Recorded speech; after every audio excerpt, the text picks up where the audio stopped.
o'clock కి patient వచ్చారండి. మన ఫిబ్రవరిలో చేసిన ఐవీఎఫ్ పాజిటివ్ కేస్ అన్నమాట. లైక్ బ్లీడింగ్ అవుతుంది మేడం అని చెప్పేసి వచ్చారు. అండ్ పేషెంట్ కి మనకి కూడా పానిక్ అటాక్ స్టార్ట్ అయింది. But we did a scan and we observed small sub chorionic haemorrhage అనమాట.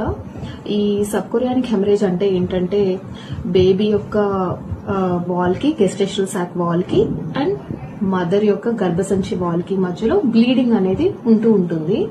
ఇది జనరల్ గా బేబీ అనేది గర్భసంచిలోకి చొచ్చుకుపోయిన తర్వాత, అంటే ఇంప్లాంటేషన్ అంటారు కదా, దాని తర్వాత బ్లీడింగ్ స్టార్ట్ అవుతుంది అనమాట కొంతమందిలో. దీన్ని సబ్ కొరియానిక్ హెమరేజ్ అంటారు. లక్కీగా షీ హాజ్ అంటే హార్ట్ బీట్ కూడా అన్ని స్టార్ట్ అయింది అండ్ మంచిగా ఉంది బేబీ. ఈ సబ్ కొరియానిక్ హెమరేజ్ కూడా వెరీ స్మాల్ గా ఉందన్నమాట. సో చాలా మంది, ఒక 20% లో కొంతమందికి sub chorionic haemorrhage we are observing అనమాట.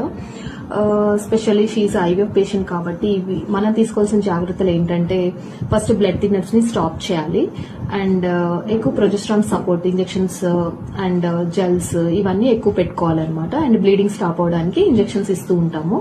అండ్ ఈ పేషెంట్స్ ని మనం క్లోజ్ మానిటర్ చేసుకోవాలన్నమాట. ఎందుకంటే కొన్నిసార్లు ఈ సబ్ కొరియానిక్ హెమరేజ్ సైజ్ పెరగొచ్చు కూడా. సో క్లోజ్ మానిటరింగ్ లో ఉండాలి.